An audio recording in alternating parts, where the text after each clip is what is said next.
Hey everybody, welcome to the next episode of the Strand Tennis Center podcast, filled with tips, advice, tennis, not tennis, just life advice too, whatever you need. Like it on YouTube, share it on the podcast as well. Thank you. All right, Santi, welcome to the Strand Tennis Center podcast. We are lucky to have a guest. I'm Steve Capo. I'm your host. We are lucky to have a guest, and I'm not even going to try to pronounce your last name, Mariam. You pronounce it for us. She is at the qualifying for the U.S. Open. She is here, luckily, training, and we're lucky to have her. And tell us your last name because I'll never do it right. It's Mariam Bolkvadze. I'm not even going to repeat it. You guys figure it out. We're glad she's here. She's training for the qualies, in 2 weeks, right? Is that Yep, in that's 2 correct. weeks? Okay. This podcast was about decision making. So making a decision, whether it's a small business or whether it's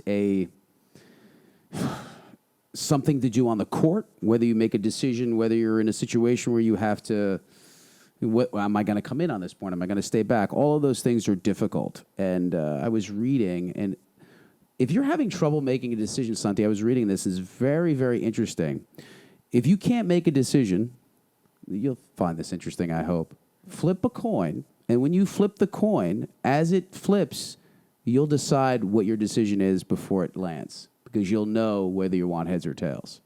It's kind of interesting, because it's true. If I flip a coin and I go, well, I really don't know what I want, but then when it flips, I'm going to want for it to land this way. So that is the best way to make a decision, is just flip a coin, because you'll figure out before it lands what you want to do. And decision making is also, try not to overthink it. Usually you'll never know, again, the alternative. So if I decide to go left instead of going right, I won't know the alternative because I don't know what's going to happen. So just make the decision and move on. So we're lucky to have you here. Thanks for having me. Yeah, absolutely. So decision making. When did you decide to turn pro? Actually, I will come back to that, but what you said about the coin is really funny, because every time I can't make a decision, I just tell whoever is with me to pick left or right, and then in my head, I just think, okay, if he says right, this will happen. If he says and that's how I make all my decisions when I can't make it. Because like whenever they say right, I'm like, oh no, I didn't want that. So yeah, it's a good way to sometimes take it out of your hands. But obviously you can't always do that. It's, especially on court, you can't just randomly be like, hold on, I'm just going to flip a coin to see where I'm going to set. Yeah, that's true. That's true. I get it. On the micro, definitely. But listen, decision making is tough, and the problem is we overcomplicate it too much. Yeah. And we have to just make it, because listen, and I talked to Santi about this, businesses, you make a decision, 80% of them fail, but you just move on and you move forward. Yeah. If you don't make a decision and you stop deciding, then it's over for you. Exactly. And like you said, you're not going to know what would have happened, right? So it's just so important to stay present and decide what you think is right in that moment, and then just accept whatever's going to happen, I think. It's true, because, again, if I make a decision and say I didn't make the other decision, you don't know 1,000 things that could have happened. I could have been traveling, something could have happened. I could have gone over here. Like, you have no idea, so don't lament, and don't be like, is it this or that? Sometimes it's just, it could be both. You make one decision, it doesn't work, then you make the other. You have to keep moving forward. But your decision to turn pro, because I read a little bit about you, because I knew you were coming, leaving the country of Georgia, how difficult was that decision? Yeah, basically I didn't really have much choice, to be completely honest with you, because when I was younger, I would have gone to London just because my godmother is living in London, so I would just go to visit her, and then once I turned around 13, it was just becoming a bit harder to have like a really good quality training in Georgia during that time. I mean, it's much better now, but yeah, during that time, there just wasn't that good of like facilities, gyms, like the gym culture wasn't even in Georgia back then. And my parents just made like this decision that it would be better for my tennis and just for my personal growth as well, to just, like, if you have the option to leave your country and go somewhere else, So yeah, we did that when I turned basically 13. I was living with my godmother for a couple years, and then once I turned 15, I was living just with a family who was also training at the same academy. So I was kind of alone since I was 15. I could spend an hour discussing how do you deal with that as a kid 15. Like, I mean, most people in this area can't figure out what Starbucks to buy when they're 15, figure out what coffee they want.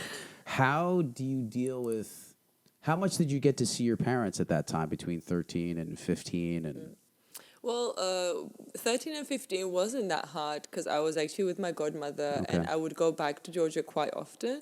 But when I turned 15, it was starting to be, I would spend a bit more time in London than back home. And yeah, to be honest, it was a bit hard at the beginning, especially my brother was studying in UK, so that was like a nice feeling to know that he was there somewhere, but he was not in London and he wasn't close to me. So I would see him sometimes, but it wouldn't be common.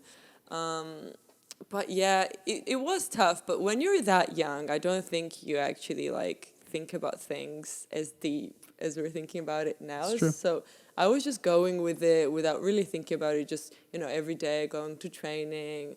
I actually had to take like this 2-hour journey to go to training and then back, like half an hour walk to the station, then like an hour journey. And then, yeah, it it was was. funny because I was worried about, we were having her train outside. I was like, well, it's 15 minutes away. Is that too much? Now she's like, oh, it's 2 hours. It's 15 minutes down the road. I was like, oh, maybe it's too far out of her way. No, honestly, like I've done my fair bit of the grind. That's the way it is, right? When we talk about success, success is lagging, right? It's a lagging indicator. You're going to have to work super hard and not get results. And people in this day and age want instant gratification, but it just doesn't happen that way. Exactly. You've got to work, come up with nothing, work, come up with nothing. And then something happens like 2019, we have a breakthrough. And describe that. How does that feel, the emotions at the U.S. Open when you qualify and get to the second round?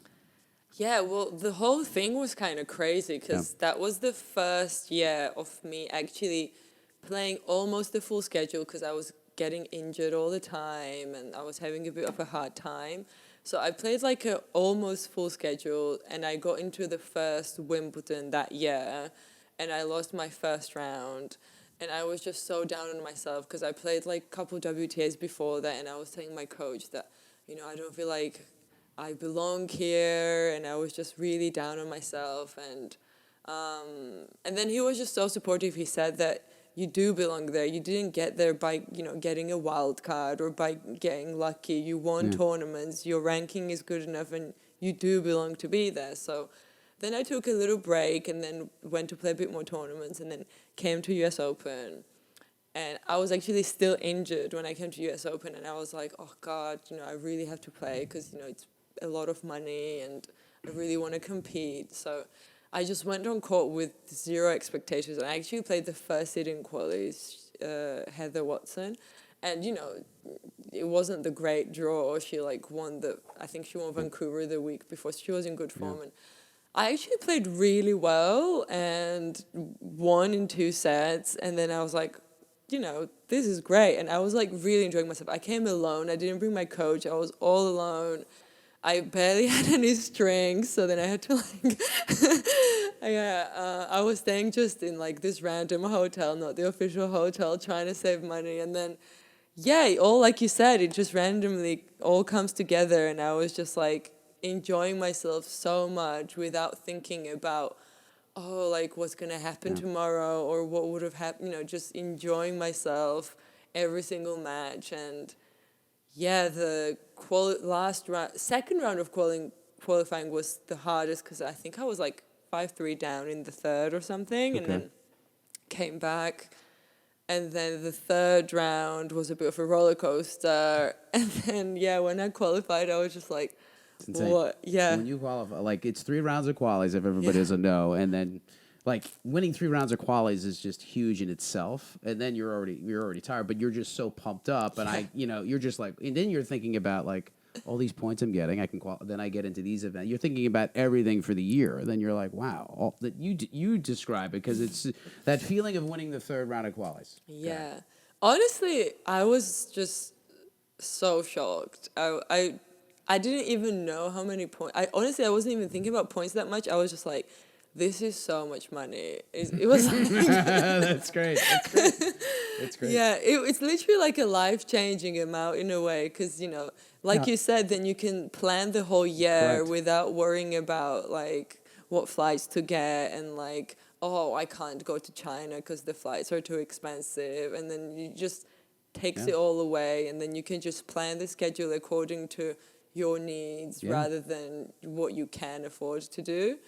So yeah, that was like a great feeling. And I remember I had like some Georgian friends who came to support me and they were leaving after my third round. And I was like, no, like, what am I going to do now? Your good luck. It's all that. You got to do the same thing.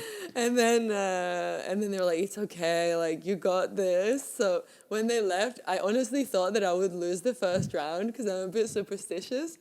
And yeah, then the first round happened. Yeah. I won the first round in 3 sets, and that was just unbelievable as well because More money. Yeah, more money, like More money. double the money. Yeah. And yeah, it was crazy. And how old were you at the time? You have all this money. 2019. I'm 24 now. Was I 21? 21. Yeah, It's crazy. 21. Yeah. Yeah. Pretty crazy, honestly. Because most of the time you're trying to figure out when you're in that stage, if you don't have the money, you're trying to figure out, well, where do I stay? What do I do? I can't just train. I have to think about all these other things. It's really hard to be your own kind of like business manager in a way. Figure out where you're living, figure out who you're hitting with because you can't afford a training partner. You can't have them travel with you. No. So when that happens, it's like, Yeah, I mean, Super I feeling. could barely afford a coach. Honestly, it was just like, only after that I started to have like a full-time coach. I signed with my agency, and yeah, only after that everything came together kind of. But again, like that doesn't mean that you're guaranteed to have a great career, It's true. right? Because like now my ranking has dropped a little bit. It's been a tough year, but like you said, you just gotta keep going and just stay focused, stay present, and you don't know what would have happened if you did something else differently, or you just gotta make the decision to like go somewhere, stay there, do your best, and then move on, and then move on, and then just. yeah, because at this level, like you were talking Wimbledon first round, it's really just mindset. Everybody probably can hit the same shot. Yeah. It's you just believing that you can do it. And Exactly. really, it's just the confidence. And years ago, and I can't remember his name, Boris Becker's training partner was hitting with Becker all the time. And all of a sudden, he was like, boy, I'm playing with him. Why don't I enter in these tournaments? And then he ended up getting into the top 100 and the top 33. Like, I forget his name. But all of a sudden, you just start to believe, like, I'm hitting with this guy. Why don't I just play? It's really... Boy, at that level, it's 80% belief and confidence in what you're doing. I mean, everyone plays so well. Yeah. At the high level, everyone can play so well. Everyone is so fit. It's just like you just cannot, not do certain things. There are just some things that you really have to work hard to just have. Like, you just have to have guaranteed, like, good fitness, good mentality. Like, you just need to be a professional, but then it's just like you said, the belief is one of probably the most important things because, like, at the end of the day, like, you make a decision, but it also matters, like, how you make that decision, right? Like, especially when you're in court, you're like, right, I'm going to do this. And then, like, if you believe in that decision, it doesn't matter if it works or not because, you really believe in it. But if you're doubting yourself sometimes, you're like, oh, I want to go cross, but, like, changing your mind in the last moment, it's just, like...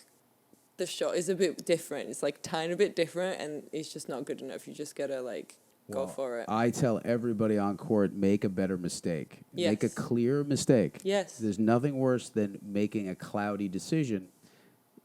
Go out there, lose better, I always say. Be clear in what you're going to do, and then go, okay, this is what I decided to do. This was my decision.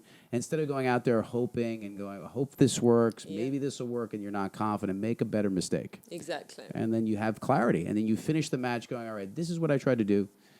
I gave my maximum effort in what I tried to do, and this person was just better. And I always say, great players, they understand you can't control results. All you can control is attitude and effort. We say that all the time. If you have good attitude, good effort, and the result is what it is. Exactly. So how's the training going so far? Yeah, pretty good. Good? Thanks. Yeah. Pretty good so far. Oh, man. What was the other questions I was interested in asking? Decision making. So how do you decide your schedule for the year? Say, based on no injuries, how do you feel? How much can you think you can play? Because the season could be forever. Yeah. How many tournaments do you feel is a good number for you to play? Honestly, if I'm not injured, like, that sort of year hasn't really happened. Like, this year I was, like, really on and off, so I will have to have, like, a long year. So, like, some players will stop after US Open, but I will have to keep going because I pretty much missed the big chunk of tournaments after Billie Jean Cup up to French Open. I just didn't play anything because I got injured there, and I just missed so many tournaments. And even after that, it's just kind of been like on and off. So, yeah. Also, it's really hard to make decisions on which tournament to go to when you are in that sort of like 150 to 200 ranking, because you're kind of getting into the WTAs, but you're not sure. It's like always like a last minute decision if you want to go. Yeah. I feel like if you break that top 150, like if you're around 130, then you're almost guaranteed to be at least in qualies of WTA. So then you can make clearer decisions in like, okay, this is the I want to play, and this is the ITF in the same week, so I'd rather play the WTA. Right now, it's more like I want to play that WTA, but I don't know if I'll get in. So if I don't get in, then I'm going to go play ITF. And then it's a bit messy. So like this year, I had to make quite a few decisions. Like say last week, I entered Landersville, and I was also third out of Concord WTA. Okay. And I played really well last year in Concord. I did quarters, so I really wanted to go back there again. So I just went to Concord, signed in. If I would get in, I would play. If not, then I would have to like fly to Landersville the day after to play. So we'll back up here. We'll describe it for people that don't know. Describe what third out means. So third out means your third alternates of either getting into qualifying or getting into main draw. And I was at the moment third alternates for main draw. And if you end up being in alternates, you just can't play the tournament, basically. So you're hoping that someone withdraws. Doesn't show or withdraws. Yeah, or, unfortunately, you're hoping someone gets injured or something. So, and that's what happens. You end up, some people end up traveling to the event in hopes that it's going to happen, and then you're just stuck. I mean, that's the life. I mean, it's an incredible situation. It takes tons of, being a tennis player, oh my God! It's almost like the NFL, the NBA, and the soccer. You either get drafted, you get cut, or you try for. Like this is like every week, trying to figure out if you have enough points. You got to go here, you got to go there. Like, what are you doing on Sunday? Like you were saying, like exactly. I was about to mention that. Yeah. So I'm entering into this ITF in Bronx. Usually, with the ranking that I have now, you're guaranteed to be in main draw of mostly all the ITFs. But because this tournament is in Bronx and it's like the week before the US Open qualies, everyone decided to play this tournament because it's in New York, and I guess people just don't want to travel to Cincinnati, or I don't know, like people just made a decision to enter Bronx. I'm like in alternate list of Bronx, so that's why I'm here already. I'm going to go sign on Sunday, hoping to get in. And, if I don't get in, I will just have to train through that week because this is the week where I don't have the alternative of WTA, ITF. This is the week where it's just this one tournament that I can play. Because if I would want to play the WTA, I would need a visa to go to Canada in Vancouver. And so it's a pretty messy situation. It's just a week in the life of that ranking. And then, well, let's hope that we don't want to put any jinxes. Let's hope you qualify again, and then you don't have to make some easier decisions at the U.S. Open. Other decision-making things. How do you decide let's get micro point play wise. Like, what is your usual situation? Do you know your opponent really well, or do you feel like I have a specific game that I'm going to play, or I'm going to change my game based on this player, or is it kind of you're going to play your game until it gets changed?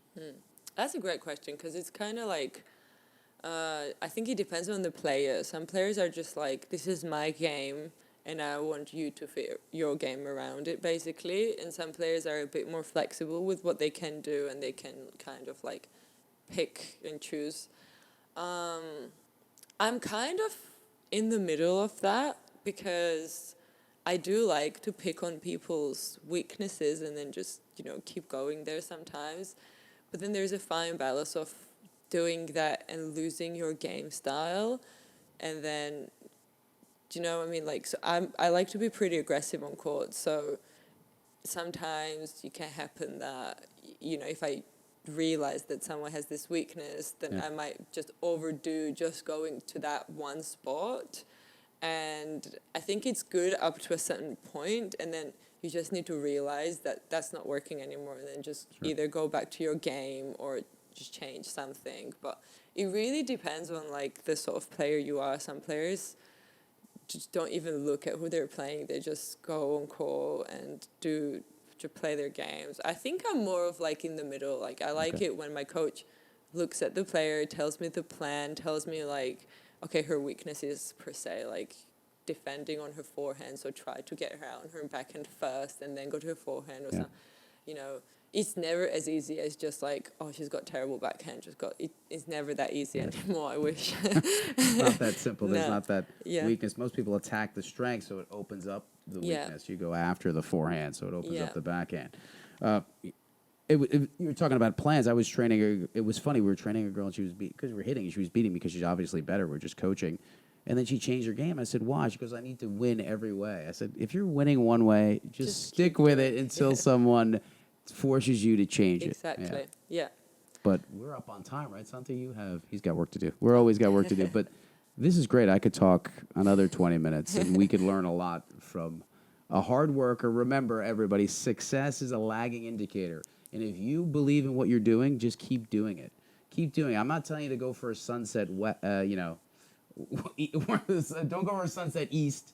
You know what I mean? The sunset, go in the right direction. Obviously, you have to have a plan. You can't just be like, I'm going to be Picasso and not know how to paint. But don't give up because you're going to get a lot of adversity. And it's so much more rewarding when you get through that. But we wish you the best of luck. Thank you, and thanks for having me and letting me train and everything. Yes. Thank you for being on. It's great. And that's it, everybody. We got to go because you have to go teach. He's got to teach a class. See you, everybody. Thanks. Thank you. Hey, everybody. Hope you like the podcast. Please share it with your friends. Anybody that you know, anybody that's into tennis, anybody that's into bettering themselves, share it.